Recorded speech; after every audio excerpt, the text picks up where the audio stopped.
Em nome do Centro Acadêmico Livre de Economia, agradeço a presença. O ambiente de trabalho ainda é um ambiente hostil para os LGBT. Sofremos opressões dentro e fora desse âmbito e, por sabermos a importância do combate a qualquer tipo de preconceito, estamos realizando essa atividade. É de grande importância que esse debate continue não somente dentro da nossa universidade, mas também em toda a sociedade. Queremos que a diversidade esteja em todos os cantos e que possamos entender a inclusão permanente dos LGBT em todos os espaços do curso, do nosso país e do mundo. Por isso, a atividade Precisamos Falar sobre inserção do LGBT no mercado de trabalho, realizada pelo CALI, nós convidamos agora à mesa Luísa Bittencourt, mulher trans, diarista, que irá contar um pouco de suas vivências dentro de sua profissão.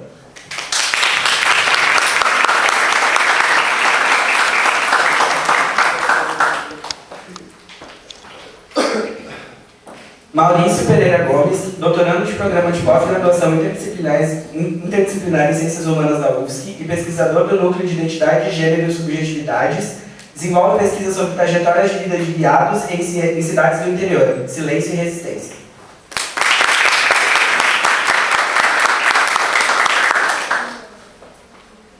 Bárbara Bolfin, estudante de economia, lésbica e ativista pelos direitos das mulheres, principalmente das lésbicas. Cofundadora do coletivo TRA, de diversidade sexual e de gênero de São Carlos.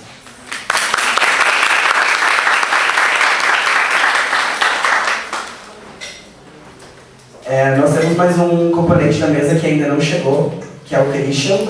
Assim que ele chegar, ele vai se juntar a gente à mesa e eu apresento ele formalmente para vocês. Tá bom?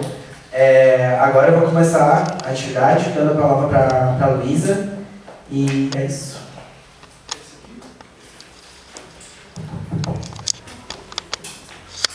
Boa noite a todas presentes. Quero agradecer o convite de vocês para ter vindo aqui. Estou me sinto bem honrada, né, estar aqui com vocês. Eu particularmente adoro a UFSC, sim, porque eu trabalho como diarista e tem muitos clientes aqui. Assim, na região da UFSC são alunas, tenho um cliente minha que é professora da UFSC, então assim, é um lugar que eu adoro, né, e obrigada pela presença de vocês, né. Enfim, meu nome é Luísa Bittencourt. Eu tenho 39 anos, trabalho como diarista, né? Eu sou uma transgênero, desde que nasci, mas o problema é que eu só fui descobrir isso muito tarde, né?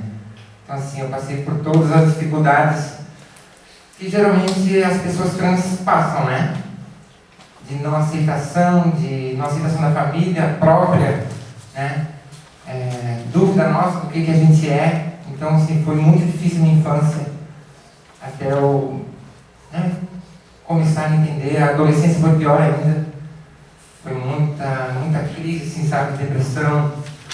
Porque eu não entendia, sabe, assim, eu olhava no espelho, né? Porque a trans é muito complicado, assim, a gente é uma mulher, a gente olha no espelho e o corpo não é de acordo com o que a gente sente, né? Com o que a gente é. Então, isso causa muito conflito na gente, né? Até a gente entender isso, entender como é que a gente é, como é que a gente vai trabalhar com isso na vida, né? Mas é muito difícil. Então, assim, para mim também não foi fácil, não.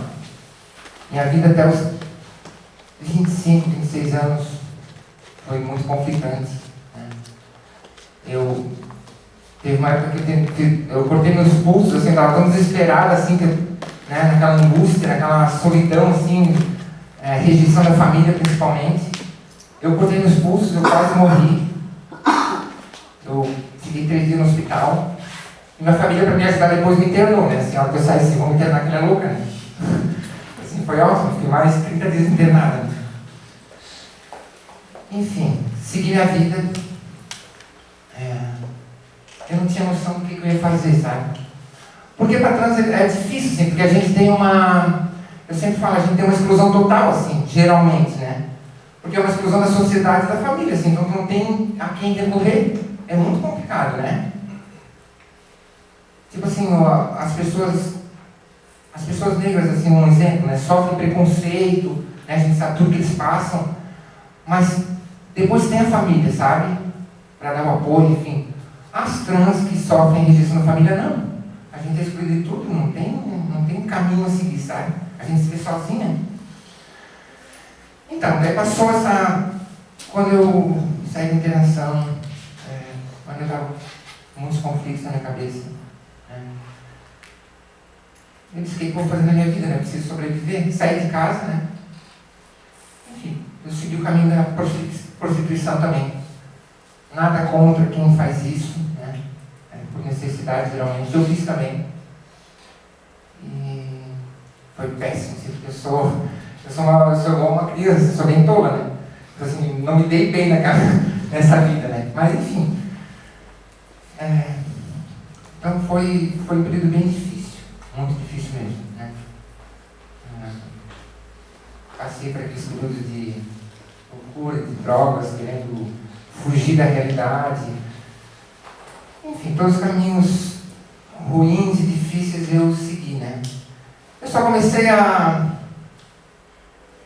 vamos dizer assim, ser feliz realmente no dia que eu desencanei, assim, sabe? Eles querem saber, eu vou ser feliz, vou me assumir como eu sou. Né? Comecei a entender o que era ser uma transgênero, uma transexual, enfim, né? E agora eu vou viver minha vida. Né? A partir dali eu comecei a viver, realmente, né? Ser feliz. E fui buscar trabalhar, né? Sair da vida da prostituição. O primeiro trabalho que eu arrumei foi como camareira, num hotel no centro. Tem muito sobre trabalho, né? Então eu vou contar um pouquinho sobre os meus trabalhos. Porque o mercado de trabalho para o público LGBT, eu acho que ainda é muito fechado. Como eu estava comentando ali para os colegas, né? Ainda é muito segmentado, né? Aquelas profissões, cabeleireira, na área de beleza, enfim, não tem muitas opções do mercado de trabalho para o nosso público, né? Eu fui trabalhar de camareira no hotel no centro, sofri muito preconceito lá, tanto do dono do hotel quanto de uma colega de trabalho. Era um preconceito que não era explícito assim, mas era nas atitudes, sabe? Na maneira de olhar, no jeito de tratar. Essa minha colega, assim, ela fazia algumas coisas assim, bizarras assim comigo, sabe? Eu fiquei ali 6 meses, depois pedi demissão desse hotel. E daí eu decidi, bom, o que eu vou fazer agora de trabalho, né? Eu não tinha muita capacitação também, né? Eu tinha o 2º grau completo. E eu sou uma virginiana, gosto de limpeza, gosto de organização, você quer saber? Eu vou trabalhar com limpeza, né?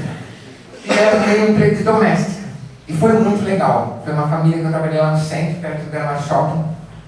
E desde o primeiro momento que eu fui lá, eu fui muito bem recebida por eles. Ele é até um médico bem conhecido de Florianópolis, né? Não cabe aqui citar o nome.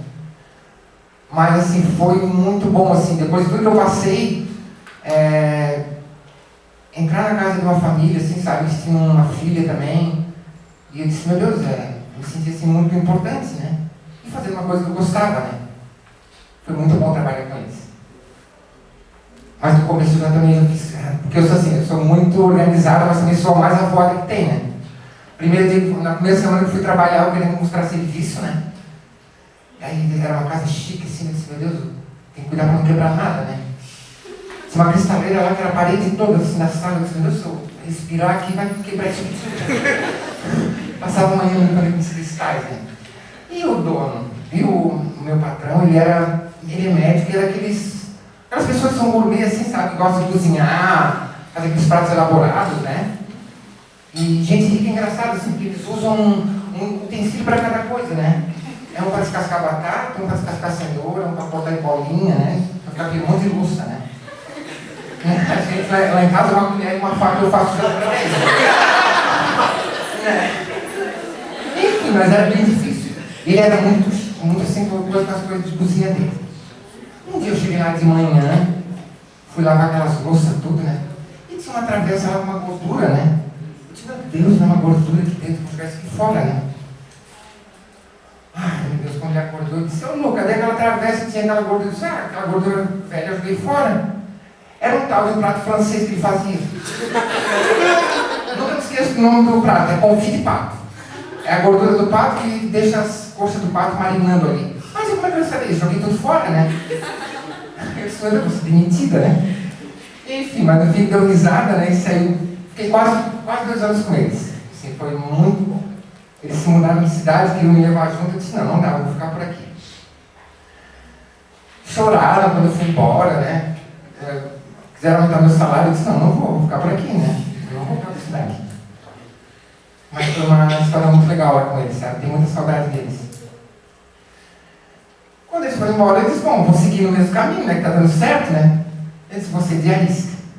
Né? Eu disse, meu Deus, uma diarista trans, né? Que eu saiba, não tem ninguém sabe que vai dar certo, né? Isso já fazem 3 anos que eu sou diarista. 3 anos e um pouco. Né? O que eu fiz? Eu fiz um anúnciozinho assim, comecei a publicar no Face, né? Divulgar no Face. E no começo foi bem complicado, gente, assim, porque a gente acha que não, mas assim, tem muito preconceito, assim, sabe, para algumas atividades. E o trabalho de diarista a gente acha que é simples. Mas é um trabalho muito importante porque a gente entra na casa das pessoas, né? A gente entra, tem uma família, tem filhos, tem os pais, assim, tu lidar com as coisas íntimas das pessoas, né? Então é um trabalho de confiança. E nesse sentido também, assim, no começo eu não tive muito retorno assim, do trabalho, sabe? Como eu estava comentando para eles também, no começo tinha pessoas que me chamavam assim e ficavam desconfiadas, assim, tipo, olhando assim, vou ver o que ela vai aprontar. Alguma coisa errada ela vai fazer, né? Tu percebia, assim, uma coisa no ar, assim, sabe? E isso já fazem 3 anos. Aos pouquinhos eu fui conquistando algumas clientes, né? Eu acho que eu faço uma boa faxina. Nunca me falaram, pelo menos, né? Sou bem elogiado, né? E uma dúvida que sempre pergunto, eu sempre publico vários grupos no Face, mas eu publico às vezes no Classificados da UFSC, né, que é um grupo aqui do pessoal da UFSC, e aliás eu adoro aqui, né, porque conheço bastante gente aqui na UFSC também. E sempre pergunto, porque no anúncio eu boto, não sei se alguém já viu meu anúncio, eu boto lá, Luísa tem por trans. Aí eles perguntam, por que tu tem que colocar trans? Né? Sim, eu não gostaria de colocar esse rótulo no meu anúncio, né? Mas a gente sabe como é que funciona. Então, assim, para evitar alguma situação desagradável, desconfortável, que eu sempre falo assim, ninguém é obrigado a entender, aceitar a nossa condição, os LGBTs, né? Ninguém é obrigado a gostar, passar a amar, né? Mas tem que respeitar. Né? Acho que cada um tem sua opinião, assim como cada um tem um partido político, eu também, assim, se eu não gosto do PT, também não vou espancar uma pessoa que é, né, do PT. Então, assim, porque eu acho que as pessoas têm que respeitar a gente, né? Não, eu particularmente, não quero ser unanimidade, assim, não quero que as pessoas todas me amem, né? Porque cada pessoa tem sua opinião. Então, no anúncio eu boto sempre trans já por isso, para evitar a situação. Isso me causou algumas situações, assim, às vezes desconfortáveis, né? Teve uma moça que me chamou, assim, Lu, vem fazer uma faxina aqui. E eu fui, né? Só que no dia que eu fui lá, ela não estava. Não sei se ela teve que viajar. E o pai dela era um aposentado, um sargento aposentado do exército. Pensa num homem daqueles bem... Quando eu cheguei lá, que ele olhou assim, chegou a respirar fundo, né? Disse, meu Deus do céu, vai me matar, né? Ele se aposentou e achava que estava no exército ainda, sabe? Era aqueles homens bem rígidos. Meu Deus, só volta de farda, né?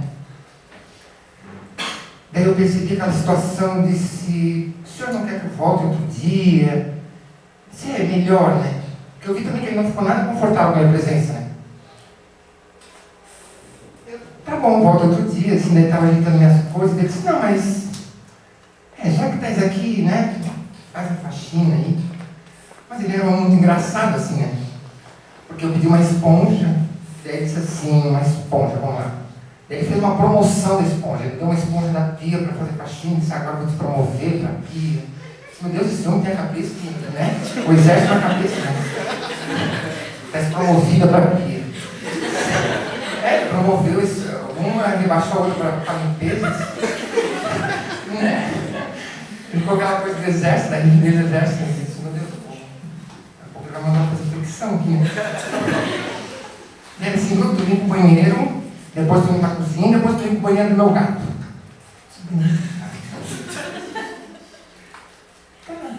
Esse banheiro do gato. Era assim, esse aqui, ó. Mas por que o banheiro do gato? Sabe que o meu gato, eu treinei para ele usar o banheiro? Treinou, sério. E fiz um negócio lá no vaso, assim, que o gato usava, né? Um buraquinho lá com a tampa. Meu Deus, você treinou o gato estava até triste assim no canto, sabe? Não, o gato só pode puxar descarga. Eu disse, não, isso eu não treinei ainda, eu estou treinando ele, né? Eu disse, meu Deus, coitado do gato, né? Ele tinha que treinar alguém, né? Não tinha mais soldado, eu disse, vai pro gato, eu vou treinar. E no final foi assim, no final ele chamava de Dona Luísa, né? Ai, Dona Luísa aqui, Dona Luísa lá. E por causa do que ele mandava. Assim, resumo da ópera, né? Na hora do almoço, lá ele pediu uma comida lá, ele me chamou para almoçar, disse, não, como depois. Ele disse, vem, Lu, vem almoçar. Eu disse, Lu, tá me entendendo, né? Depois chegou a filha dele, né? E no final, eu disse assim, tudo é preconceito, né? São umas coisas que a gente queria. No final ele me adorou, me deu um beijo e disse, eu volto sempre, né? Eu disse, tá bom, vou voltar sempre. E voltei lá para fazer faxina na casa dele de novo. E assim foram 3 anos, assim, de... Na minha profissão hoje, diarista, assim, eu posso dizer que eu tive sorte. Eu tive poucas situações, assim, de preconceito, sabe? Assim, eu tenho... 95% das minhas clientes são mulheres, famílias. As crianças me adoram, né? Eu chamo de tia Lu pra cá, tia Lu pra lá. Então, assim, eu sofri muito pouco preconceito. Assim, eu achei a profissão que eu queria, né? Eu estou me aperfeiçoando também, né? Eu sempre falo que a gente tem que buscar oportunidades, né? Eu sempre falo, o mercado de trabalho para o público LGBT é difícil, né? Então, assim, a gente tem que se preparar mais do que qualquer outra pessoa, né? Porque a gente enfrenta muita dificuldade. Então, tem que ser...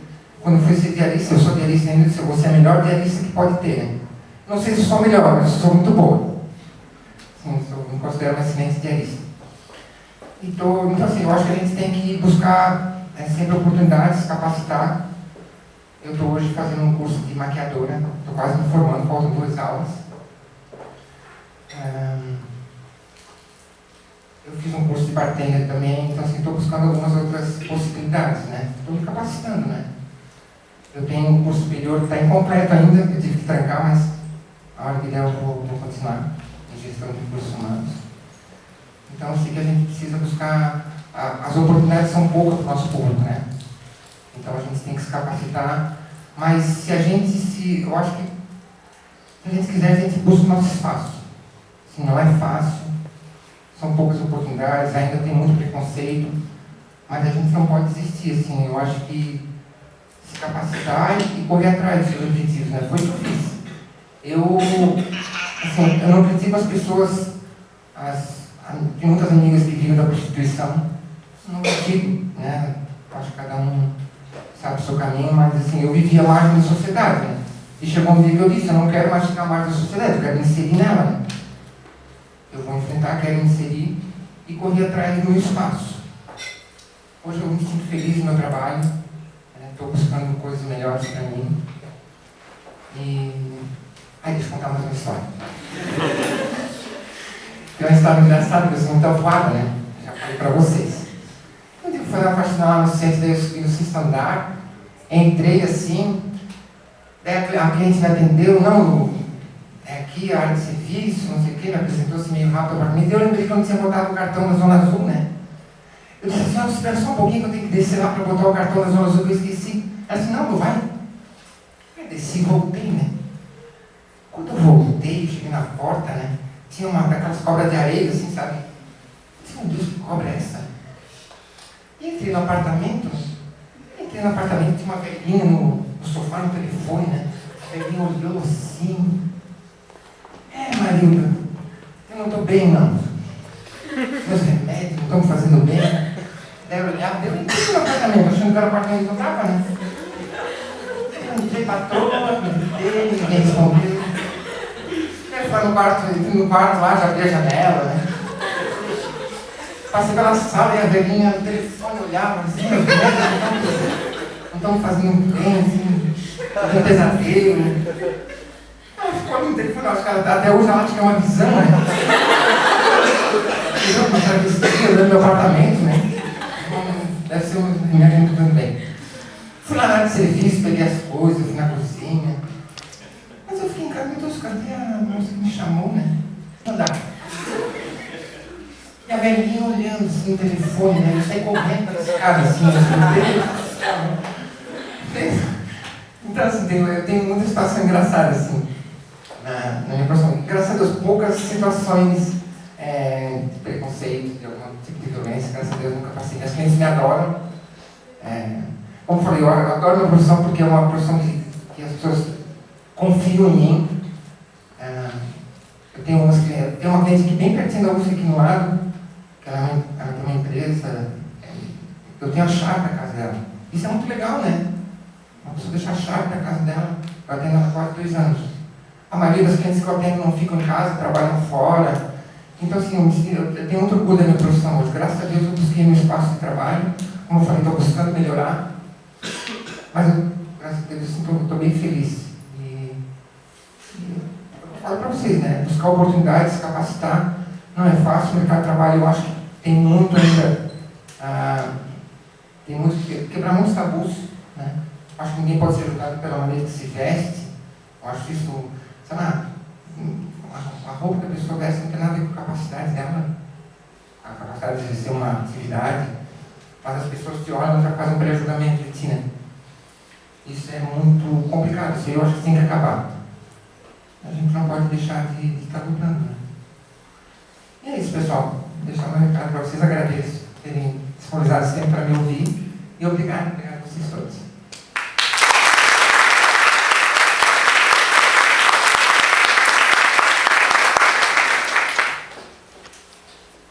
Oi, boa noite. Eu sou a Bárbara Bonfim, eu tenho 22 anos. Eu estou no 2º ano de Economia. E eu fiquei muito feliz quando eu vi esse evento acontecer. Eu acho que ele é muito importante. Acho que tem muitas questões que são colocadas como secundárias nesse nosso ambiente acadêmico. E questões extremamente importantes que quem está vivendo isso em primeira pessoa entende que não é uma questão de sobrevivência, isso relacionado às questões étnicas, questões religiosas, as questões de gênero e de sexualidade. Eu acho muito importante a gente ter esses lugares aqui que a gente consegue discutir isso de uma maneira séria, sem a estupidez que, por exemplo, tem no Facebook, né? Onde a maioria das pessoas vive, a maior parte do tempo. E, enfim, eu estou aqui em Florianópolis faz pouco tempo, eu morava em São Carlos, eu estudei nas universidades de lá. E foi muito interessante, assim, porque eu entrei na USP em 2011 e eu era praticamente a única lésbica do campus, assim. E era uma questão muito forte você ser a única pessoa lésbica que tinha acabado de entrar na faculdade e não existiam organizações, auto-organizações sobre isso, não era discutido. Eu fiquei conhecida no dia da matrícula como a sapatão da blusa verde. E é uma coisa que pesa muito, assim, sabe? E eu tinha acabado de sair de casa, numa cidade que eu não podia ser quem eu era. Meus pais tinham me proibido de tornar pública a minha sexualidade. E eu falei, né, tô numa cidade, né, sozinha, tem uma coisa que as pessoas vão saber que eu sou sapatão. E foi muito legal, porque eu conheci outras pessoas nessa vibe. Eu mudei de universidade depois de um tempo, estudei na UFSCar.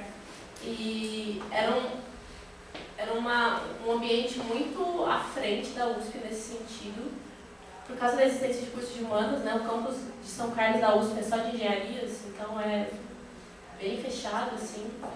E eu tive contato com pessoas incríveis, assim, e a gente sentiu uma necessidade de construir um espaço onde a gente pudesse conversar tantas coisas que a gente compartilhava, sabe? Tantas experiências que a gente estava vivendo, nosso amigo estava vivendo, e assim que foi criado o coletivo de diversidade sexual e de gênero de São Carlos do CRA.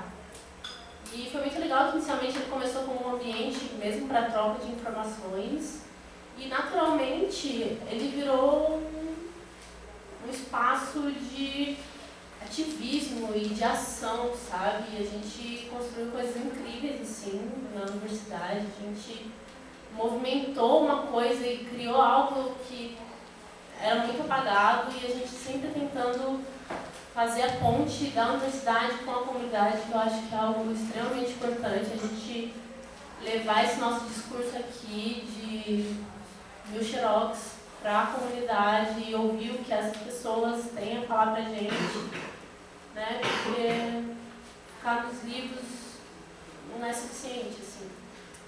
E, enfim, então eu vim para a UFSC e é uma cidade bem mais diversificada, bem maior que São Carlos, então, não sei, eu senti muito menos preconceito das pessoas em geral, assim, na sociedade mesmo.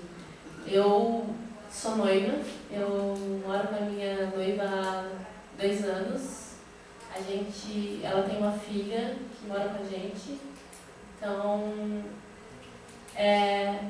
a gente está sempre nos lugares públicos como uma família composta por 2 mulheres e uma criança. E, felizmente, a gente não passou por muitas situações de preconceito, assim.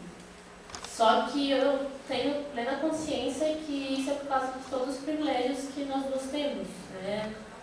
Por causa da nossa classe social, nós somos brancas, tem toda a questão da passabilidade hétero, né? Que se a gente vê alguém meio assim, solta a mão e somos 2 amigos no shopping.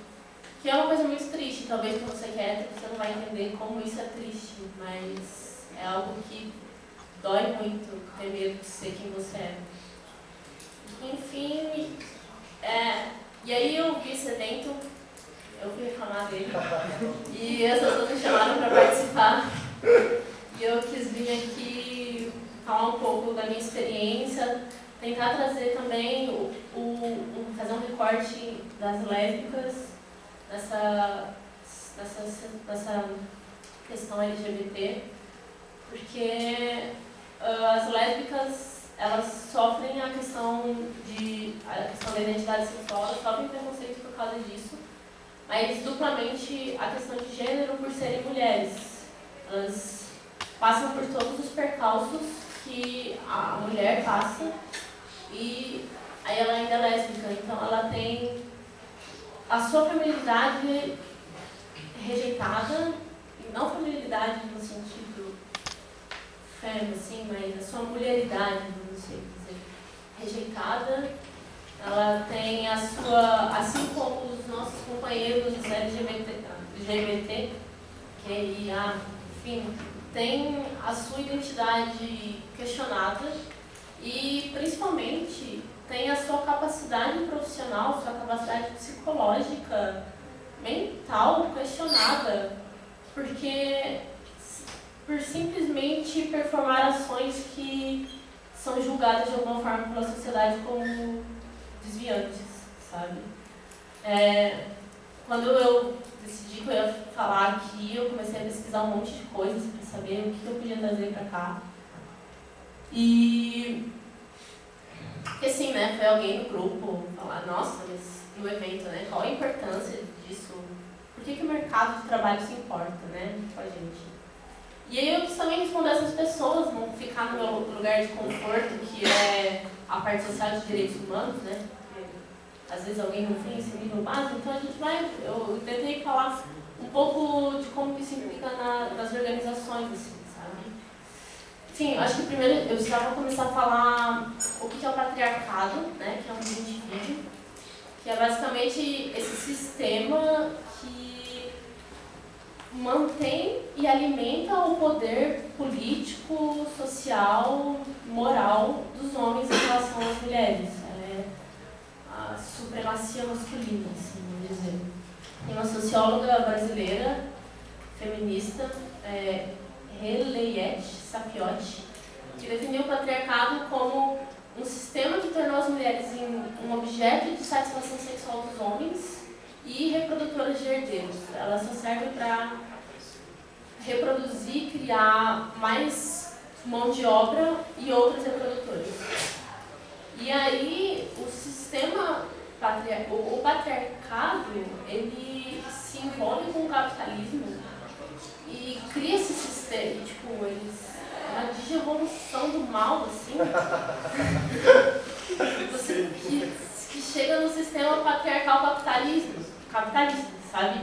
Que tem esse patriarcado que alimenta essa objetificação da mulher e a mulher vira essa reprodução de mão de obra pro capitalismo, sabe?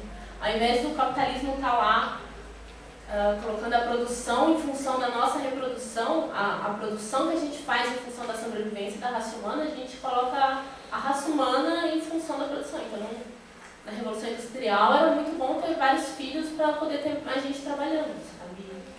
E essa lógica não continua hoje por diversos motivos, mas ainda continua a lógica de que a mulher é uma incubadora, parideira e que o lugar dela é na casa, fazendo o papel reprodutivo.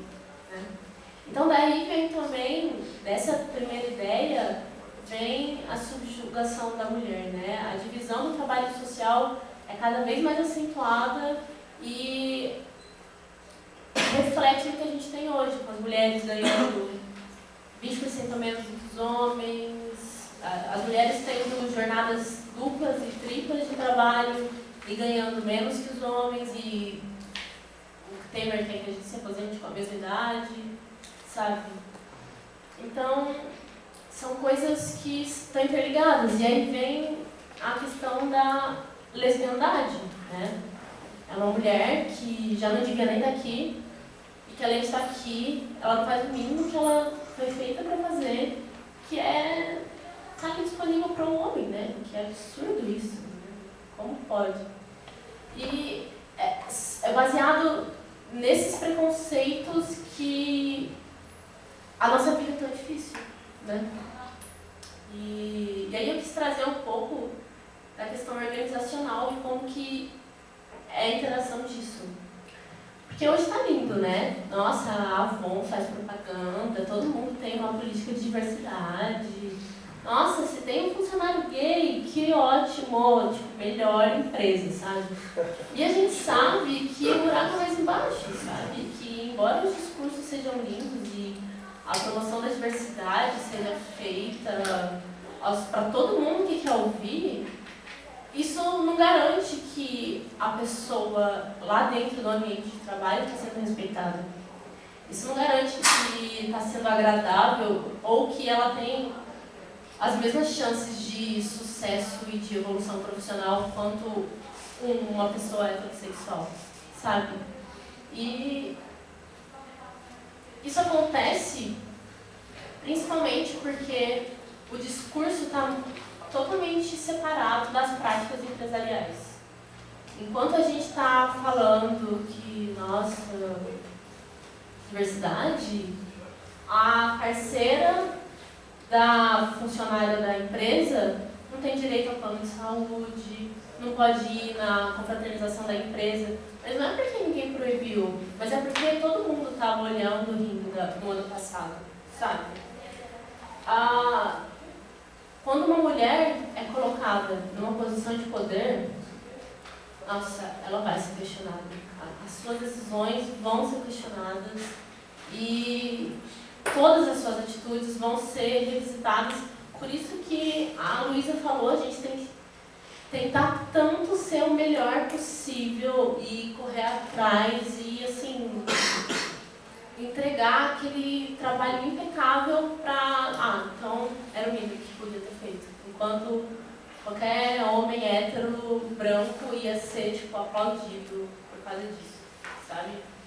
E isso é bem complicado, tipo, esse desligamento da realidade com o discurso, porque, primeiro, que traz uma falsa sensação de, tipo, inicialmente, quando você entra numa empresa, pô, vou para aquela empresa, né, tem uma política de diversidade, você tem todas umas expectativas que, pô, são destruídas depois, e a sua produtividade, por exemplo, vamos falar de produtividade, sua produtividade diminui, a sua vontade de estar no trabalho diminui, as suas relações interpessoais diminuem, o que faz diminuir toda a produtividade no final, que importa para a organização, sabe? E onde que está essa diferença? Os colaboradores, os seus companheiros, que são homofóbicas, lesbofóbicas, transfóbicas, que são perpetuadas porque a nossa sociedade, que é heteronormativa, uma sociedade que tem como default, assim, o padrão as relações heterossexuais, sabe? Que Deus fez Adão e Eva, não é viadão, sabe? É bem nesse nível, assim. E isso é aumentado muito para as nossas relações sociais. E, tipo, desde pequeno, né? Por que a gente dá o carrinho pro homem e a boneca pra mulher, sabe? A gente volta nas questões de gênero. Tem, então, a perpetuação dessas atitudes dos colegas. Tem a anuência do chefe, porque, sabe, eu li uma pesquisa que a lésbica falava que a atividade deles no intervalo era abrir um site da própria empresa, na página Diversidades, que eles usavam um monte de fotinho lá dos funcionários gays, tipo, como, sei lá, zoológico, né? Tem termo que é token, que é tipo você utilizar aquela pessoa como, sei, um marketing, sei lá, uma aprovação, assim. E as pessoas ficavam olhando e fazendo gracinha e rindo e zoando as pessoas ali da própria empresa, que estavam trabalhando ali do lado delas, sabe? E o gerente passava perto e dava uma risadinha também, sabe? Então, já é difícil a gente entrar, já é difícil, quando você vai numa entrevista de emprego e você está muito desviado aí da norma heteronormativa, a sua chance de receber ok, pode vir, vamos partir para a próxima fase, é muito menor do que aquela pessoa que está dentro dos padrõezinhos, sabe? Já começa aí. Aí você entra, você tem um ambiente de trabalho hostil, um ambiente que você não se sente seguro, um ambiente que você se sente testado o tempo inteiro, e um ambiente que você fica em constante estado de alerta, esperando de onde vai vir a próxima agressão. E aí, você não vê pessoas ocupando cargos hierárquicos maiores que você, homossexuais. Então você pensa, qual é a minha probabilidade de estar ali um dia? Sabe? Por que eu vou estar lá? E cada vez mais essa população que é já marginalizada é mais marginalizada. Por isso que a gente precisa correr atrás de formalização, de capacitação e atrás para garantir o pão mesmo, porque é uma briga eterna contra tudo e contra todos, realmente. Só que também é errôneo a gente pegar, eu acho, a população LGBT e tentar analisar ela como se fosse única, sabe? Tem muitos extremamente diferentes recortes que a gente precisa fazer. A vivência da Luísa, eu nunca vou entender, sabe? A sua vivência eu nunca vou entender. E tem muitos recortes nisso. Como eu disse inicialmente, a gente sempre tem que pegar a questão ética, a gente sempre tem que pegar a questão social, que influencia muito, sabe? E a questão estética, por que não? A gente, sabe, tenta ser desconstruído, mas a sociedade não é, sabe? Então, eu acho que é necessário muitos recortes para a gente conseguir analisar isso e conseguir entender que a vivência de uma pessoa vai ser sempre diferente da outra, sabe?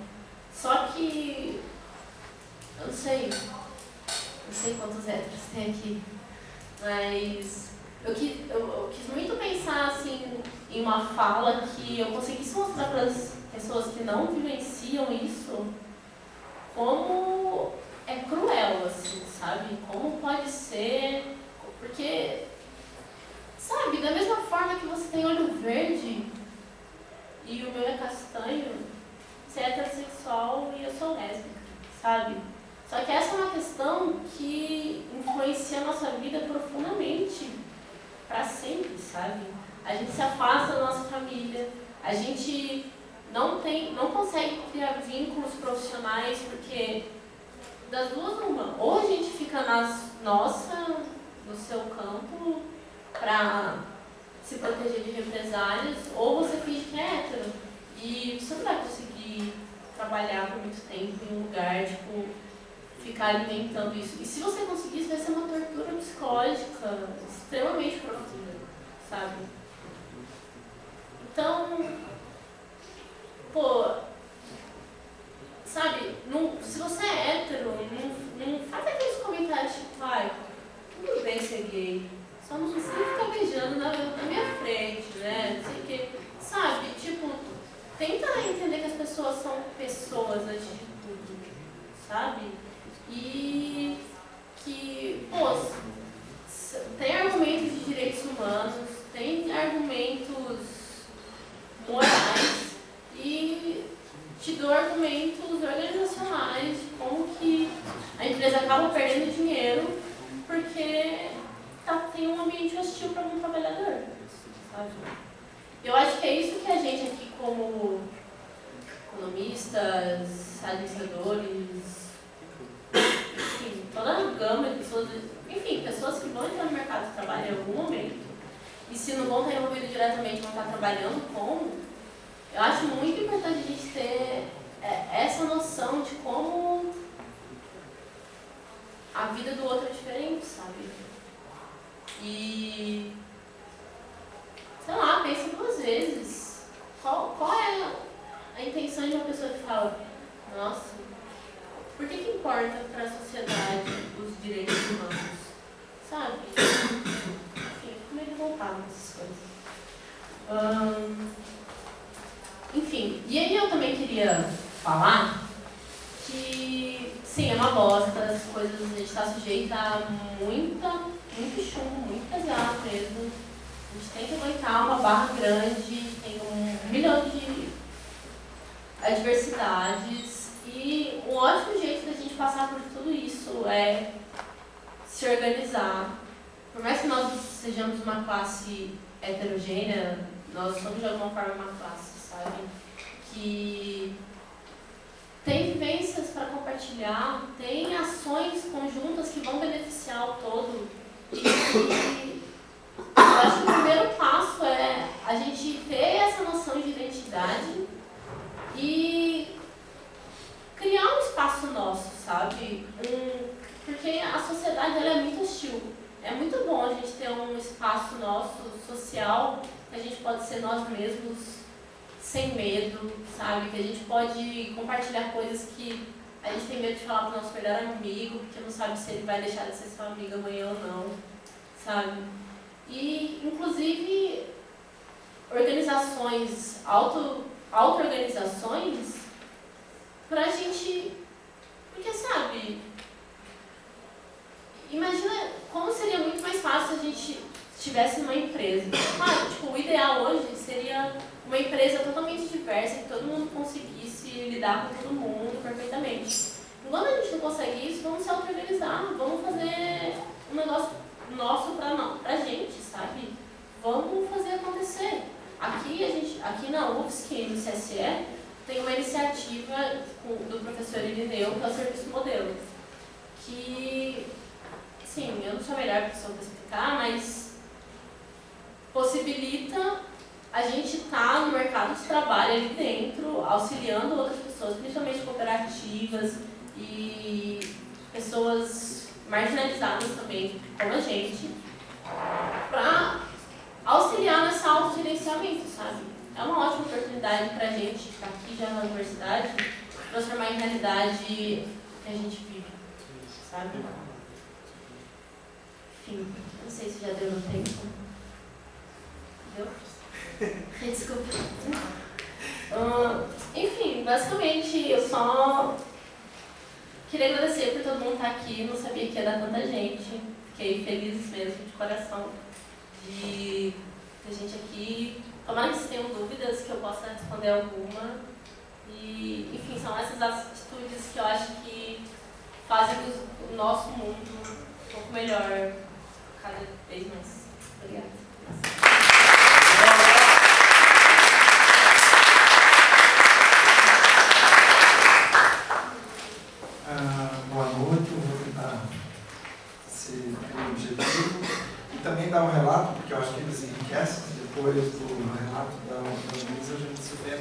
ligação.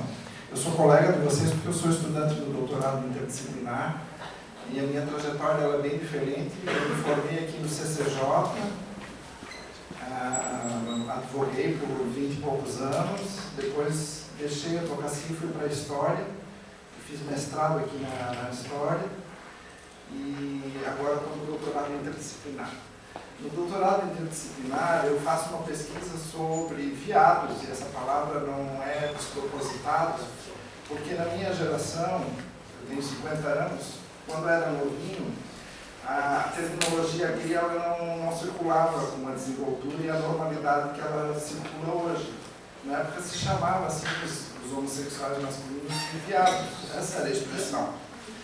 E como eu sou historiador, eu uso essa categoria, vamos falar assim, porque era a realidade. E os meus entrevistados, que são viados que moram em pequenas cidades do interior, eles fazem referência e se identificam como tais. É interessante que tem um link na minha pesquisa, porque a pergunta que eu faço na pesquisa é por que esses caras ficaram em pequenas cidades do interior e não migraram como o Maurício migrou. Eu nasci em Blumenau, aos 17 anos passei no vestibular para a UFSC, vim para a UFSC fazer Direito. E me formei, fui relativamente bem sucedido na profissão e só aos 28 anos eu fui sair do armário, vamos falar assim. Só aos 28 anos é que eu tive condições, primeiro namorado e tal, e a partir dali começou então a mudar a minha trajetória. Eu fiz um PowerPoint que eu vou apresentar, de repente convidar quem está na mesa para descer e ver, não sei, se ele sabe, eu saio mais para cá, ó, e eu vou para lá. Eu vou passar só, essa foi a proposta. Oi? Não, posso passar para mim? Ah, tá ótimo. É porque foi falado aqui, eu acho que o recado que eu quero dar é justamente esse, como que funciona, e algumas pessoas refletiram isso teoricamente, essa gradação de preconceito. Porque todo mundo sabe que se a pessoa é branca, tem cabelos grisalhos, é discreto, tem um bom nível de comunicação, e se tem inclusive um companheiro, até parece um casal normal, aspas, o nível de preconceito ele é bem menor. É óbvio que o preconceito que eu enfrento no meu dia a dia está a quilômetros de distância do preconceito que ela vivencia. E a gente está num ambiente universitário, que é friendly, que é receptivo e tudo mais, numa ilha, que eu uso ilha no sentido de que, em alguma medida, ela é bem diferente de se você for para Lages. Eu já fui debater um filme em Lages e fiz uma fala parecida, me reconhecendo, me anunciando como gay. E o senhor perguntou, mas o senhor não quis constituir família, o senhor não tem vergonha disso?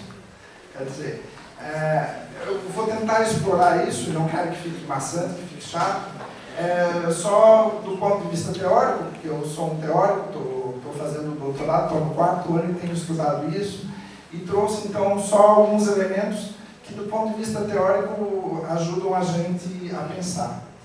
Tem essa pensadora aí, que é uma antropóloga norte-americana, ela escreveu esse texto, e quem quiser depois eu vou deixar a cópia do PowerPoint, já está com o pessoal do centro acadêmico.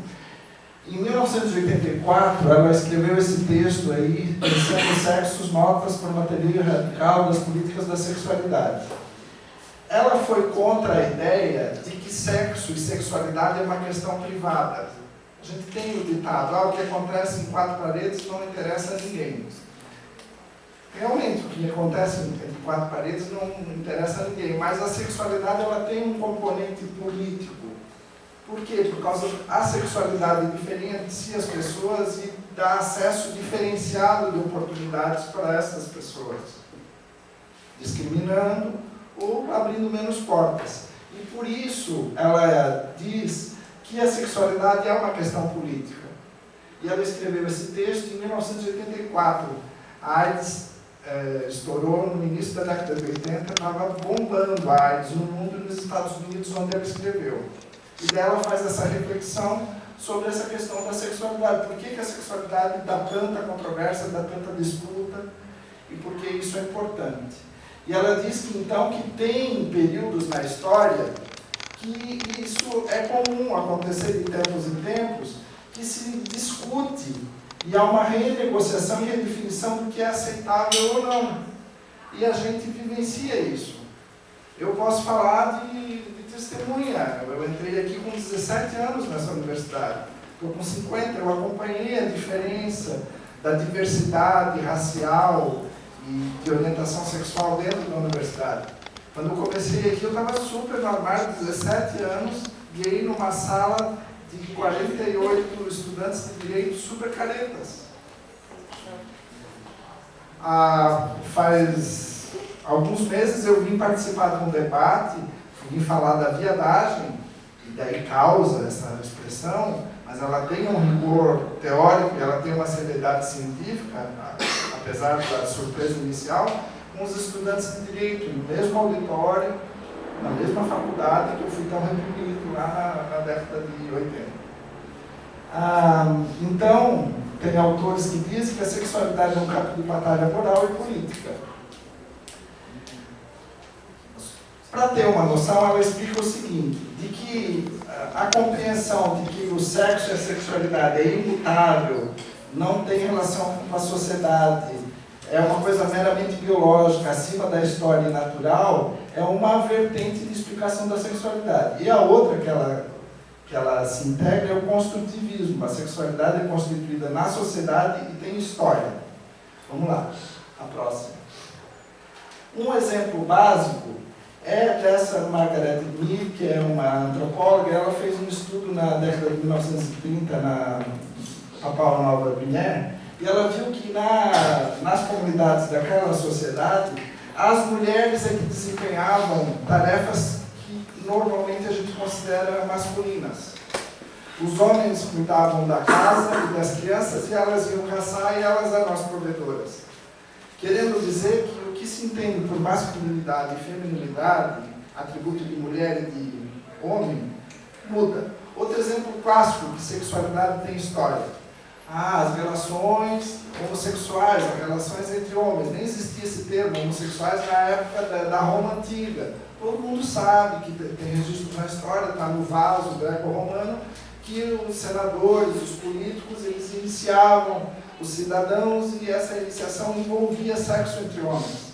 E não havia nenhum contexto, nenhuma repreensão social por isso. Naquela sociedade, naquele momento, naquela história, a sexualidade entre pessoas do mesmo sexo, entre homens, mulheres não era o caso, mas não era reprimido também, era vista como algo corrente, não gosto da palavra natural, mas aceitável. E isso, claro, muda, está mudando, a gente é testemunha. As nossas avós não podiam jamais discutir a questão do orgasmo com seus maridos, lá de reto Satanás. Hoje isso já evoluiu e as coisas mudam. A pílula anticoncepcional teve um papel de uma bomba nesse aspecto, porque dissociou o sexo da procriação, e daí levantou a questão do prazer e tudo mais. São diversos exemplos para confirmar esse pressuposto dela de que a sexualidade tem uma história e a sexualidade muda. E a gente está num período de mudança e de negociação do que é aceitável e não aceitável. Para explicar essas mudanças, ela propõe esse tal de círculo encantado. Esse círculo encantado dá para entender, e daí vamos entender os diferentes preconceitos que uma trans, uma lésbica, ela formando um cone, vai ficar como uma pirâmide, que é a próxima película que eu vou colocar, e ela diz que no topo do cone está aquilo que é um modelo aceitável e desejado. E daí ela coloca que para ser normalizado, para ser aceito, o sexo e a sexualidade tem que se dar de modo heterossexual, de modo baunilha. O que é baunilha? Alguém? É o antônimo de sadomasoquismo, né? Baunilha.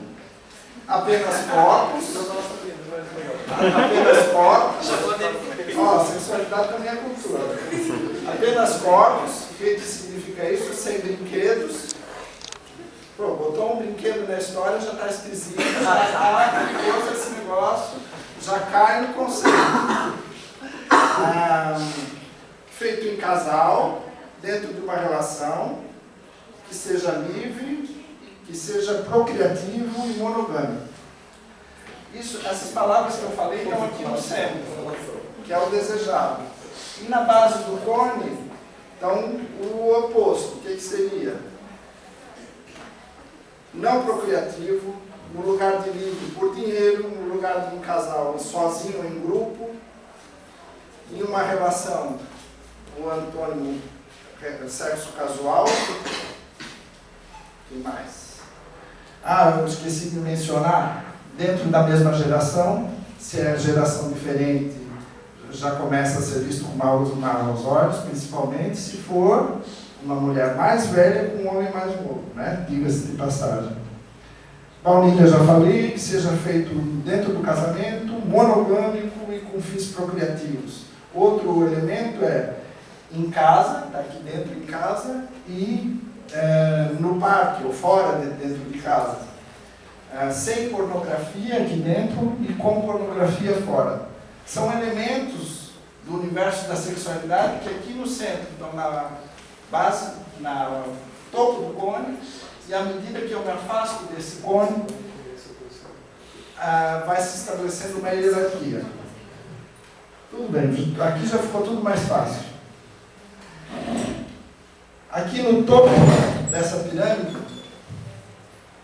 dessa hierarquia social, desses valores, dessa compreensão que a sociedade tem, há um casal em idade reprodutiva que transa dentro de casa, sem brinquedos, com fins procriativos, acho que eu já falei, e à medida que eu for me afastando desse modelo, que é branco, que é burguês, que é bem comportado, à medida que eu for me afastando, aí aqui mais embaixo vai ter o casal, vai aparecer o casal homossexual, que já está no processo de normalização.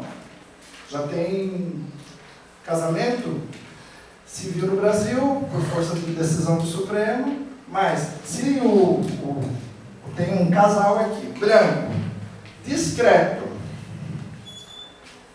que tem uma criança de bom padrão socioeconômico, esse casal já fica aqui. Agora bota um ingrediente diferente, de diferença muito grande de idade. Um casal interracial. Ou então, bota um casal de bichinha quaquá. Bichinha bem afeminada. Ele foge desse padrão heterossexual. A gente sabe, isso é uma realidade, o gay, quanto mais afetado e mais afeminado, mais preconceito ele vai enfrentar. A lésbica, mais masculinizada, se for, mais preconceito ela vai enfrentar. Agora, se apresenta com uma vestimenta normal, passa até batido, se não falar nem se reconhece, está no topo da hierarquia dessa sexualidade. E os transgêneros vão botar aqui na base. Porque eles mais desafiam essa regra. Por quê? Porque o transgênero, como o próprio nome diz, está transitando entre gêneros. Então ele meio que bagunça essa lógica do que deveria ser o ideal. Por quê? Porque ele nega essa polarização necessária entre o masculino e o feminino, e ele transita entre os dois. E por isso que o preconceito ele é maior. Vamos lá. Aí ela defende uma moralidade democrática que julga os atos sexuais pelas formas pelas quais um parceiro trata o outro. Um nível de consideração mútua, a presença ou ausência de coerção, a quantidade e qualidade dos prazeres que eles proporcionam.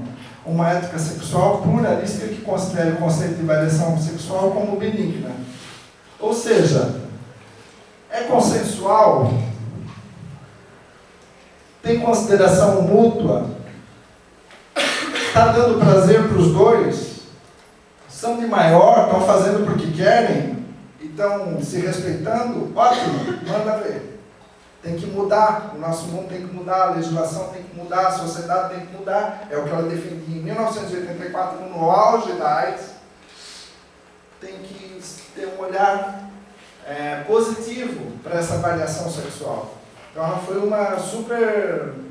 Ela viu antes do seu tempo? Não, mas ela foi super corajosa em defender isso nos idos de 1984, quando estava morrendo gente muito dos Estados Unidos e também aqui, Laura Corona, Cazuza e outros artistas famosos, e muita gente anônima morrendo do câncer gay.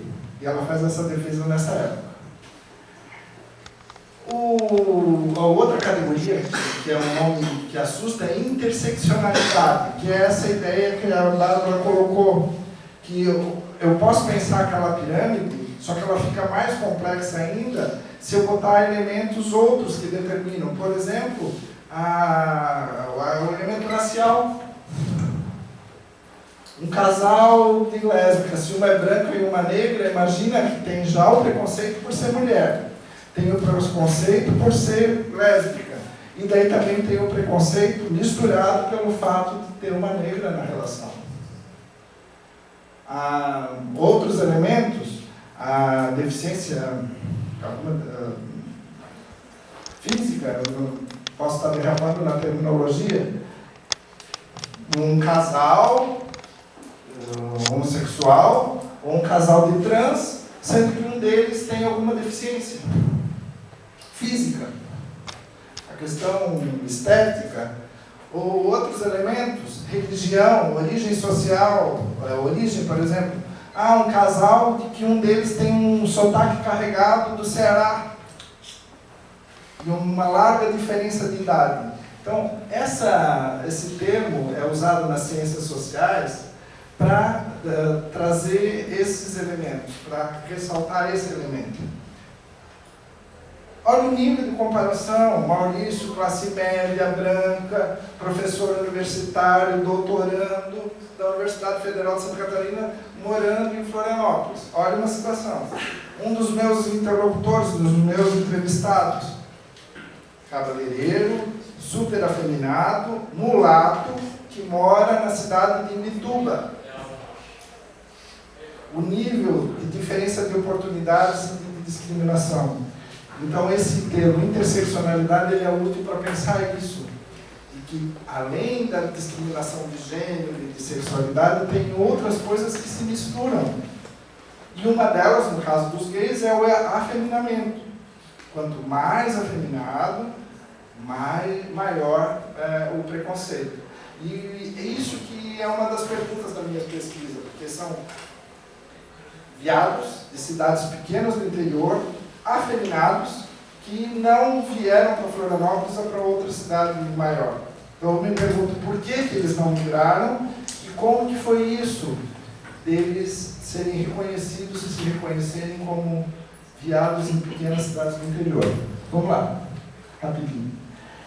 Eu sou historiador e sou advogado, advoguei bastante tempo. Tem esse professor, ele é juiz federal, ao Largo do Moro, lá no Rio Grande do Sul. E ele tem esse livro, Em Defesa dos Direitos Sexuais, ele dá algumas balizas. Vamos lá, bem rapidinho. Direitos humanos no âmbito da sexualidade. Pressuposto: possibilidade de livre exercício responsável da sexualidade. Eu não estou prejudicando ninguém, está dentro da minha esfera de liberdade. Compreensão positiva dos direitos sexuais e das diferenças, na linha da Hub. E adoção de normas jurídicas para além de regulações restritivas. Vamos lá. Princípios básicos do direito democrático da sexualidade: liberdade, igualdade e dignidade. Reconhecimento da dignidade de cada ser humano e orientar-se livre e merecedor de respeito na esfera da sexualidade. E daí isso está feito gancho com o direito ao trabalho digno. Uma coisa não está dissociada da outra. Podemos prosseguir. Já para arrematar, aí fala mais alto o advogado, é porque já existe uma lei desde 95 no país que proíbe prática discriminatória por motivo de sexo. Só que a jurisprudência, o entendimento dos tribunais, ele alcança, quando já tem algumas causas nos tribunais trabalhistas, dando danos morais ou mesmo determinando a reintegração quando fica caracterizada a motivação da descrença ou algum preconceito por causa da orientação sexual. Só que a pergunta que dá para fazer é como manter o que não foi conquistado, né? Porque em muitos aspectos o trabalho, essa possibilidade de um trabalho digno, ele não foi conquistado. O exemplo maior foi dado já, pode ser um exemplo, as trans não têm oportunidade de trabalho se não for tradicionalmente um dos caminhos, ou é a prostituição ou é o cabeleireiro, né? Isso está mudando devagarzinho, até conversando, eu já reparei, tem alguns cinemas em Florianópolis que tem pessoal trans trabalhando na bilheteria e lá no setor da pipoca, vocês reparem só, no Beira-Mar e no Floripa Shopping tem. E daí levanta a questão, que é o gancho para o debate, é que essa lei ela é um alcance muito restrito, né? Muito restrito. É para manter o emprego de quem conseguiu um emprego. O que precisa é mudar as atitudes nas empresas. Eu já dei aula no curso de administração, eu repetia isso. Olha, vocês futuramente vão estar no RH. Não sejam preconceituosos vocês no RH. A mudança passa por aí. E a necessidade de políticas públicas, né? Políticas públicas que fomentem, que trabalhem para a integração desses segmentos, principalmente os mais excluídos, né? Com componente racial. E claro, quem é mais excluído e está ali na base da pirâmide, mais tem resistência e mais discriminação e preconceito. Um exemplo são as transgêneros transexuais. Eu acho que acabou, vamos ver. Ali eu indico a bibliografia, se alguém quiser depois pegar alguma coisa, está à disposição. É isso, obrigado.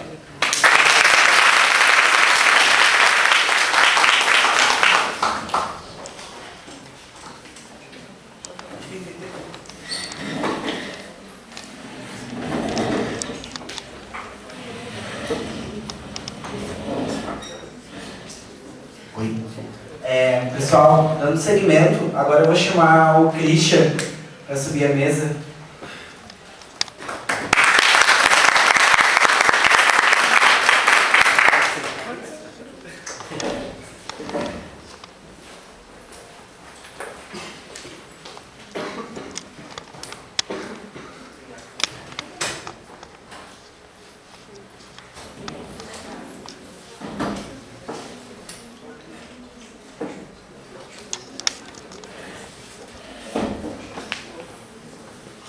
Boa noite a todas e todos. Quero pedir desculpa à mesa pelo meu atraso, né? Eu acabei pegando bastante trânsito hoje e acabei atrasando bastante. Estão falando aqui, eu não vi as outras falas, né? Mas eu percebi que estão falando de transexuais também, né? Dessa categoria. E como transexual que sou, vou contar um pouquinho aí do meu relato, da minha vivência. Já fui falado sobre leis também, né, sobre o aspecto jurídico. Então vou falar bastante de vivência aqui, né, do que é ser transexual. Claro que a parte de localização, né, como estamos aqui no sul do país, influencia bastante. Eu venho lá de São Paulo, do Sudeste. Estou aqui há 13 anos, tenho 45 anos. Sou afrodescendente também, então a gente vai somando aí, né, várias, realmente uma somatória de quesitos que onde a gente passa por aí na sociedade e acaba que recebe preconceito de todo lado, vem de periferia, que é outro item também que acaba pegando bastante também, quando se olha um histórico escolar, quando se olha um histórico de trabalho, a gente percebe, né, a pessoa que está ali entrevistando também percebe todas essas questões aí. E aí a gente passa por aquele filtro onde os que ficam, né, os que conseguem entrar numa empresa, é muito difícil de permanecer. Então vou contar um pouquinho da minha história. Bom, venho de uma família que a origem, né, meu pai e minha mãe vêm do Paraná, Eles resolvem se casar e ir para São Paulo, morar em São Paulo. Vivem por lá 30 e poucos anos de suas vidas. E depois de 3 rapazes, né, depois de 3 filhos, nasce uma menina, né, nasce um bebê muito esperado, né, depois de 9 anos que minha mãe não ficava grávida. Então nasce um bebê aí do gênero feminino. Isso é o que o médico, né, disse para ela e ela acreditou.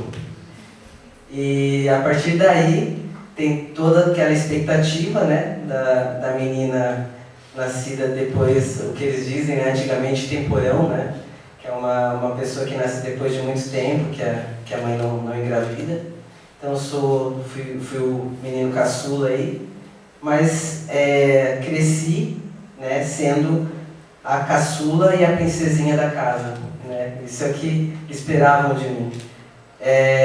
E até certo ponto eu tentei satisfazer essa expectativa, né, porque eu não sabia ainda que eu era transexual. Até bem pouco tempo não se tinha mesmo nenhum relato ainda a nível Brasil, né? Não se tinha muita informação, o que se tinha lá fora. Então, naquela época, em 1971, realmente meus pais não faziam ideia do que era, né? Então, eu fui crescendo, uma criança bem difícil de convívio, né? De me socializar, muito tímido, muito interiorizado, muito com dificuldade, não de aprendizagem, mas dificuldade de socialização realmente. Isso acaba dificultando também na escola, né?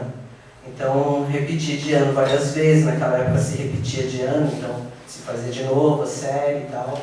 E fui crescendo, fui virando adolescente. E quando adolescente foi mais fácil, foi mais tranquilo, porque daí eu entrei para as tribos, né? Passei por grunge, punk, hippie, rapper e tudo mais, né? Skatista.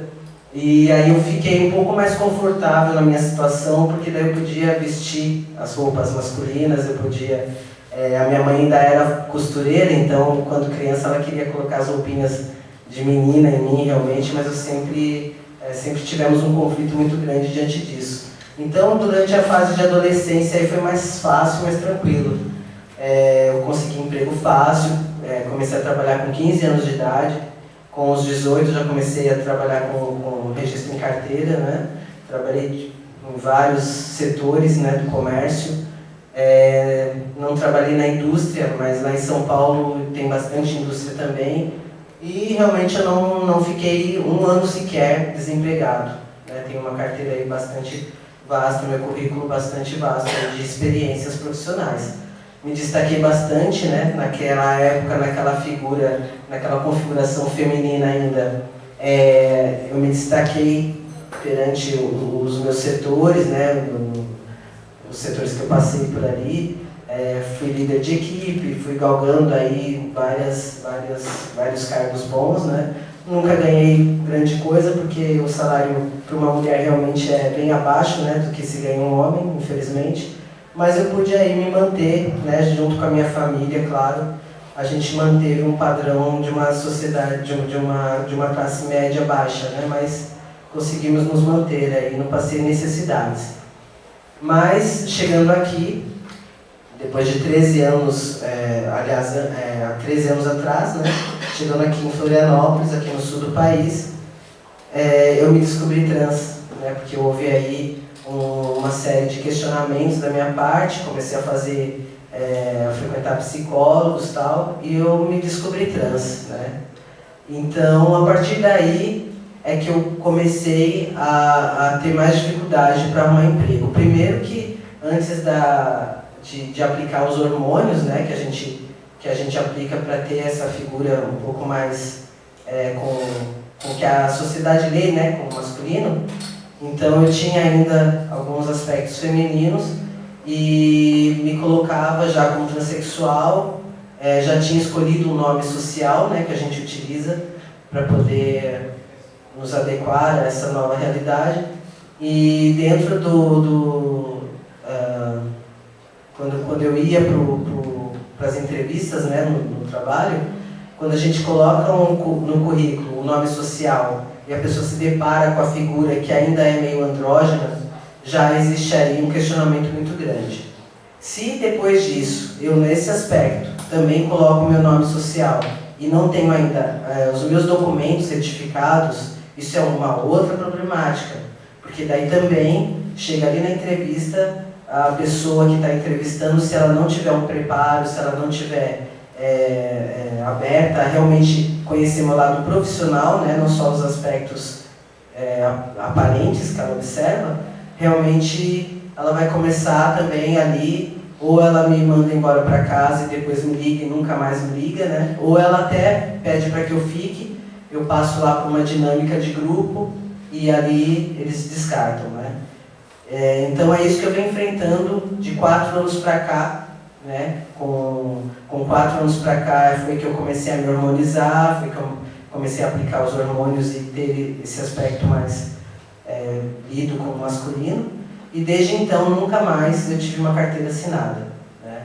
O que eu tenho trabalhado, assim, o que eu tenho ganho o meu sustento para poder pagar meu aluguel e tudo mais, através de freelances, né? Trabalhos assim, inclusive tem um detalhe, né? É engraçado isso. É engraçado não é nada engraçado, é bem triste até. É lido pela sociedade de que mulher,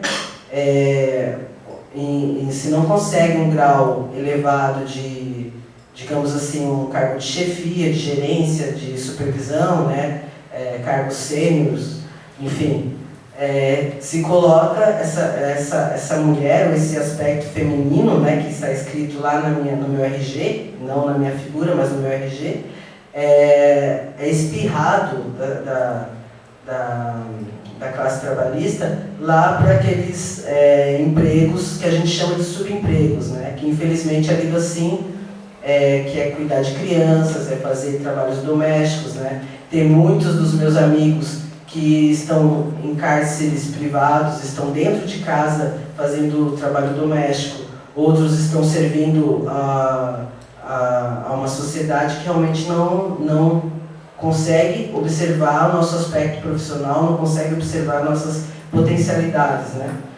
Eu, inclusive, chegando aqui, lá em São Paulo eu já tinha feito uma faculdade, o primeiro ano de psicologia, né? Não consegui pagar, saí da faculdade, tranquei. Quando eu vim para cá eu consegui concluir um ensino superior, né? Eu fiz gestão ambiental.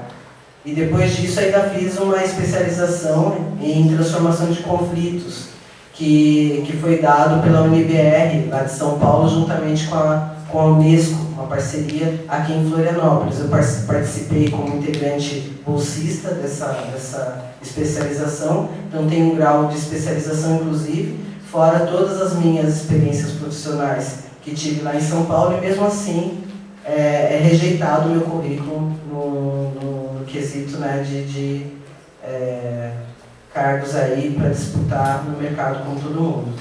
Então, enquanto não sai meu nome social, meu nome de retificado, né, então eu tenho o civil, eu tenho tido esse tipo de dificuldade, né, para encontrar emprego.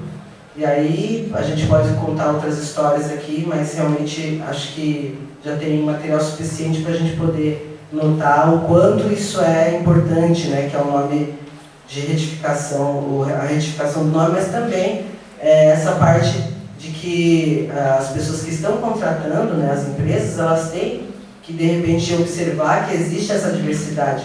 As pessoas querendo ou não, né, a gente está convivendo aí com vocês, está passando por vocês dia a dia aí em todos os lugares, e não há como negar que essas pessoas existem, né? A origem desse fator, né, transexualidade, a origem biológica, seja lá o que for, não está em pauta. O que está em pauta é que as pessoas podem contribuir, inclusive, com a economia, né, de um estado, de uma cidade, e são impedidas disso pelo fato de ter preconceito realmente no mercado de trabalho, né? Acho que esses quesitos todos a gente podia deixar para esses fatores todos que a gente não concorda, a gente poderia deixar de lado, né? Mas aproveitar ali a força humana, né, o que tem aquela pessoa de potencialidade profissional, né, para contribuir aí com a sociedade. Estou aberto então para conversar, para bater papo, não sei se tem tempo ainda, enfim, é isso, tá bem? Obrigado.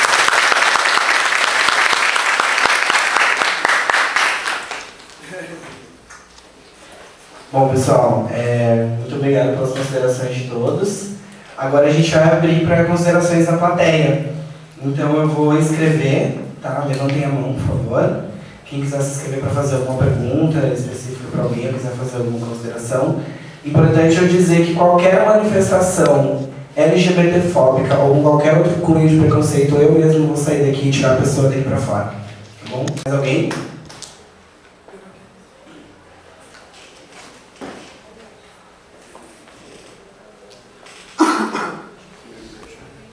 A minha pergunta vai para a Bárbara. A gente, enquanto militante do movimento LGBT, percebe que a secção gay, ela ganha muito espaço, a gente tem uma visibilidade maior do que os outros segmentos da sigla. E a gente entende também que o fato de a gente estar no espaço LGBT não nos inibe, não nos tira do privilégio de sermos machistas em diversas situações, e situações de misoginia, de opressões, inclusive, com as outras partes do movimento. Eu queria saber de que forma e como é que tu explica a invisibilização das lésbicas dentro dessa sigla e de que forma a militância lésbica se coloca em relação a isso e quais são as piores situações que tu vê, porque eu acho que a grande parte dos gays são misóginos e fazem comportamentos machistas, comportamentos de opressão, sem ter a consciência, porque a gente foi socializado a isso, a gente tem vivido isso no dia a dia, a gente vê na televisão, a gente vê em casa, então a gente se acha... a gente acha que está rompendo o sistema e às vezes a gente está só corroborando para que seja cada vez mais escroto, cada vez mais, enfim, opressivo. Eu queria que tu colocasse situações que tu vê no dia a dia de opressões dentro do movimento LGBT, aproveitar que a gente está majoritariamente entre LGBT para a gente discutir essas coisas mais profundas, que tu pontuasse primeiro quais são as situações mais comuns de preconceito dentro do próprio movimento LGBT e de que forma tu te coloca contra eles.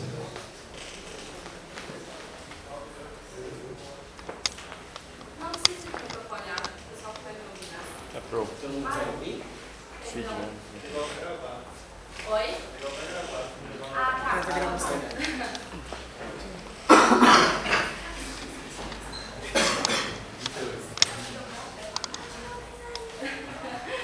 Então, eu sou a Fraga. Primeiro eu queria parabenizar os meus amigos do Cali por esse evento. Acho lindo.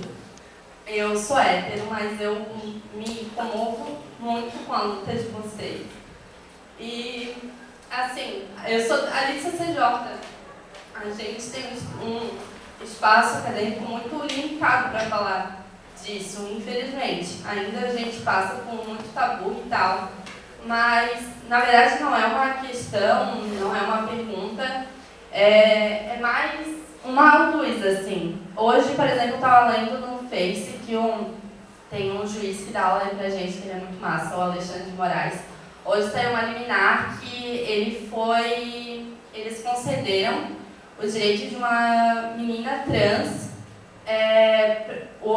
a mesma situação tua, ela já usa o nome social e tal, mas a documentação dela ainda não está certa. E ela vai viajar para os Estados Unidos e tal, e para não ter desconforto de chamar ela pelo nome e tal, eles conseguiram uma liminar contra já a empresa e contra a própria União, para que ela seja assim, que esse direito dela seja respeitado. Semestre passado eu também fiz um trabalho em antropologia com o pessoal de uma ONG trans, ADE, não sei se vocês conhecem, muito massa, trabalho muito massa, que precisa de muito auxílio, de muita visibilidade, e que infelizmente a gente não tem, mas eu só queria ressaltar que tem gente aí lutando por vocês, além de vocês, e acho muito massa esse evento. Parabenizo vocês por enfrentar todo dia, porque não deve ser fácil. E é isso.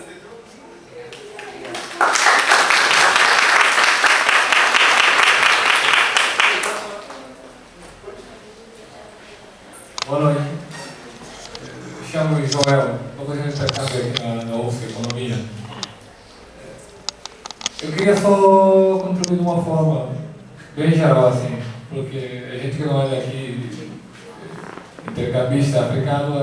Lá eu já ouvi, na verdade, uma menina, uma filha, diz assim, eu estava na frente dela, eles estavam atrás, estavam conversando, né, sobre gênero.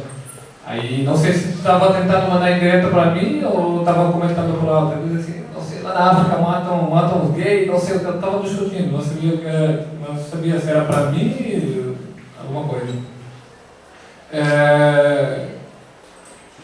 Vou tentar dar um panorama, porque a África tem 54 países, então cada país tem uma própria realidade. Não sou gay, mas tenho um primo gay, e olha só, os meus pais, lá do paterno, são muçulmanos firmes. Mas a sociedade brasileira parecia mais avançada em alguns aspectos. Quando eu cheguei aqui, tipo, lá no meu país, a gente tem hábito de andar junto, segurando um companheiro no ombro, na cintura, sabe? É normal para nós. O meu irmão está aqui, ele veio passar as férias, chegou aqui antes ontem. Ele queria me pegar, falei para ele, não, aqui não pode. Então, essa diferença, tipo, muita gente acha que, eu estou falando do meu país, não estou falando da África toda, que eu conheço. Eu acredito que os gays têm mais liberdade. O meu primo está lá, quem quer ver o Facebook dele para ver se é verdade, está disponível. Ele anda tranquilo, os meus pais, filho de irmão do meu pai, é muçulmano, mas estava tranquilo. Não conseguia ver ele como diferente, não sei. Não conseguia ver ele como diferente, mas quando eu cheguei aqui, não podia andar de mão dada, eu vi que as pessoas são perseguidas porque é gay.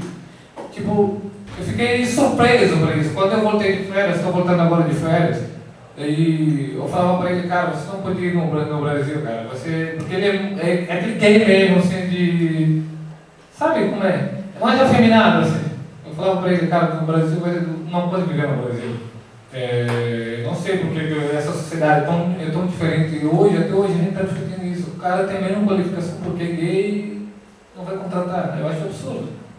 E na África, no meu país, eu acho que todo mundo está tranquilo. Tem muitos gays livres. Nunca ouvi um relato de alguém agredir alguém porque é gay ou matar. Nunca ouvi até então.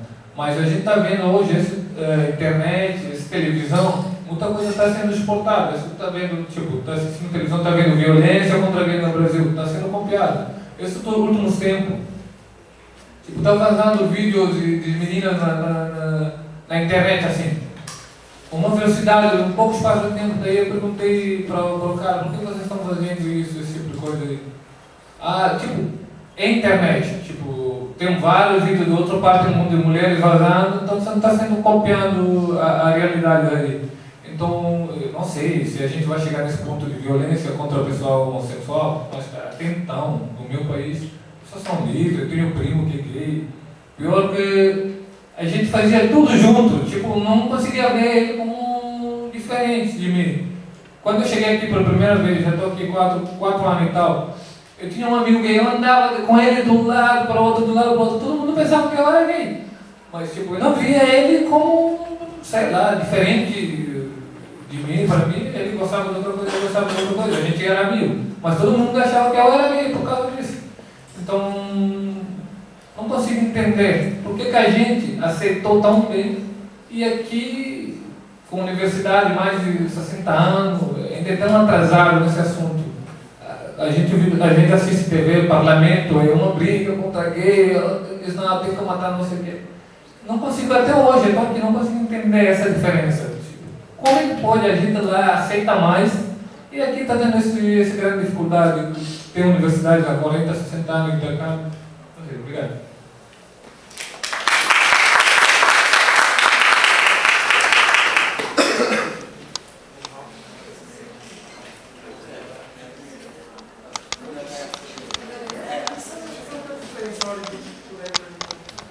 Tá. Eu vou lá na frente porque eu detesto que fique me olhando de lado. E vai todo mundo ficar virado pro lado. Beleza? Então, eu não vou me definir o que vocês querem que eu me defina, porque ninguém se apresenta dizendo que é hétero. Isso é uma prática que ninguém faz. E não é assim que vocês vão se beijando. Então, meu nome é Jay Lopes. Mas para não ser tão grosso, eu vou dizer que há uns anos atrás eu me chamava Jennifer Lopes. A nossa Glória colocou agora uma questão do judiciário. E agora, trans homem não precisa mais fazer cirurgia. Eu até partilhei a retificação de nome, não precisa mais fazer cirurgia, desculpa. Cristiano, companheiro, para me corrigir. A minha voz está sexy assim porque eu estou com a edema na garganta, tá? Não é tão sexy assim. E, então, eu também não vou fazer cirurgia, porque eu não preciso agradar ninguém. Eu já sou uma parte do grupo mais complicadinha. Eu não acredito, eu entendo que existem pessoas, necessidades, né? Mas eu me aceito no meu corpo, estou de boa. Não é isso que vai me definir meu gênero, e nem a cama. Fica a dica. Vocês não vão saber aí se eu sou gay ou não, enfim, aí vocês vão ficar com a cabeça pensando. 2 motivos me trouxeram aqui. Uma amiga pra mim falou, você tem que ir lá, porque o cara está precisando de força. Me falaram que era de direita e tinha algum grupo da esquerda, como sempre, né? Eu fiz serviço social aí por anos aqui, convivi do lado do CAB por anos, os 8 anos de faculdade que eu estive, então eu conheço bem o CAB. Na época eu era Jennifer. E daí depois eu entrei para ver os comentários que estavam no evento. Eu vi vários comentários interessantes. Eu falei, cara, realmente, eu vou doente, foda-se, eu vou lá para ver, porque se aparecer um comentário homofóbico, ao contrário do nosso amigo que vai tirar para fora, eu acho que a melhor discussão é a desconstrução da pessoa. Então, a melhor maneira de você lutar, digamos assim, que é uma luta diária que a gente vive, né? Os preconceitos são inúmeros. No mercado de trabalho, mais ainda. Eu tive que vir para cá correndo, daí eu fiquei tentando ouvir a fala, não conseguia porque estava resolvendo o problema do trabalho, e não podia largar o telefone, fiquei agoniada, ali entra e sai, mas não conseguia ouvir muito a fala, mas o mercado de trabalho para a gente é mais difícil do que vocês. A maioria, não sei se estou generalizando, né, as pessoas, mas a maioria fica escondida nesse submundo de telemarketing, né, outros submundos que existem, né. São poucas as professoras que a gente tem, os professores que a gente tem. Muita gente trabalha na comunicação, muita gente fica escondida. Eu tenho amigas que são enrustidas até agora, já estão com 30 anos e não se assumem nem para a família, nem para o trabalho. Porque uma é advogada, porque outra é isso, porque outra é médica, e vivem assim pro resto da vida. Eu não consegui me calar, então não é meu perfil, né? Mas eu entendo também. E daí também, não sei se houve discussão que, tipo, o único trabalho que nos resta é a prostituição. A prostituição também é uma escolha, porque a gente mexe com o feminismo, né?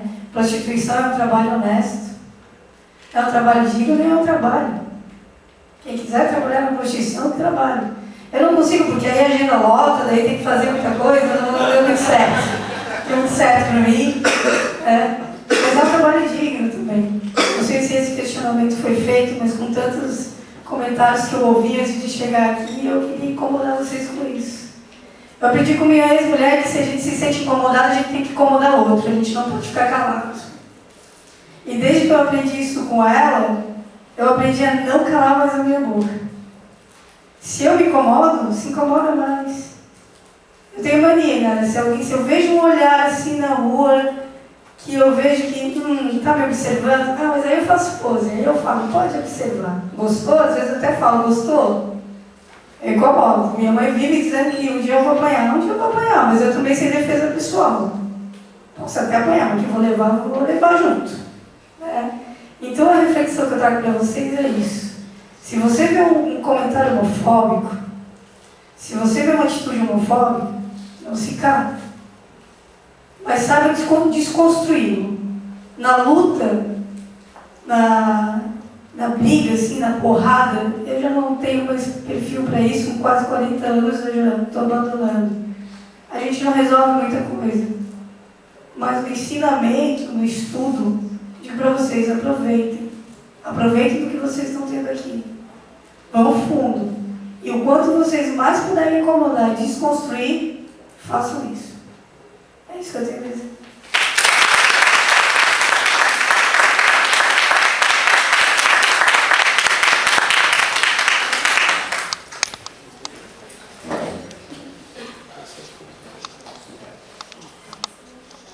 Olá, meu nome é Vinícius e eu não sou aqui da UFSC, eu sou da Unisul, da Pedra Branca, e eu faço jornalismo, estou na quinta fase, a minha Lidiane também.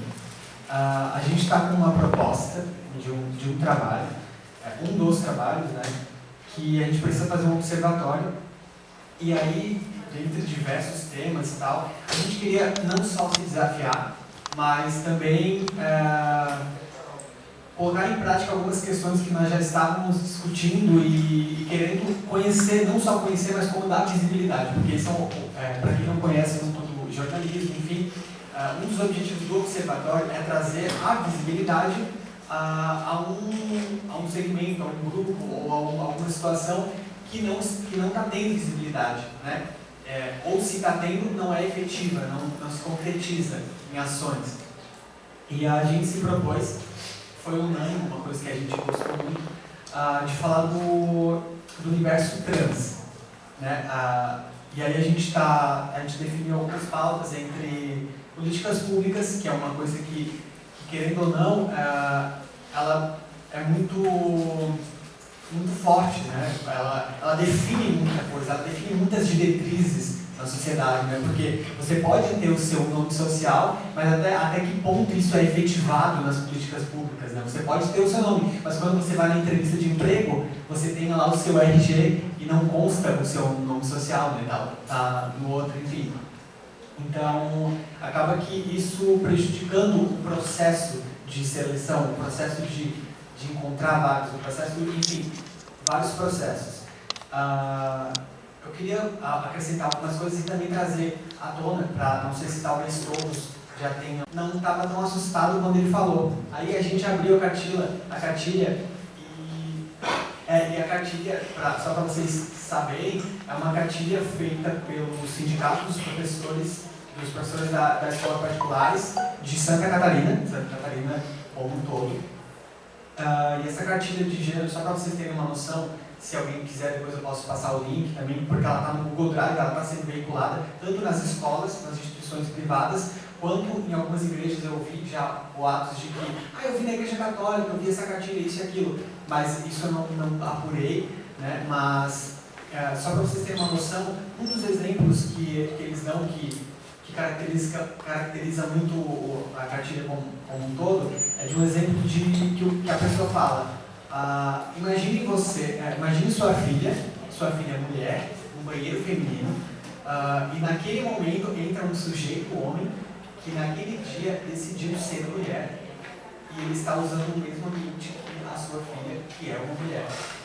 Para vocês terem noção do que é o conteúdo da cartilha, e ainda além disso, como se não bastasse esse conteúdo, eles ainda falam da questão do feminismo e da homossexualidade, não do homossexualismo, né, que agora já mudou a nomenclatura, enfim. E eles falam como que a ideologia de gênero não abrange esses grupos, né? Porque não abrange os homossexuais, portanto, dão alguns dados, assim, e eles falam em outros países, isso é diferente, e não dão, quais são os países, não dão dados efetivos, concretos, enfim. Então, se vocês quiserem ver isso, eu queria perguntar para todos se vocês têm conhecimento disso e como que os movimentos, os coletivos, eles veem isso, como que eles fazem ações para informar, para mesmo combater esse tipo de coisa, porque como acho que o moço da África falou, a gente precisa disso na educação, né? A gente precisa educar as pessoas não só a respeitar, mas a entender esses contextos, e isso vai muito na educação. A gente ainda tem esse impasse da questão da ideologia de gênero, mas queria perguntar para vocês em relação a isso. E também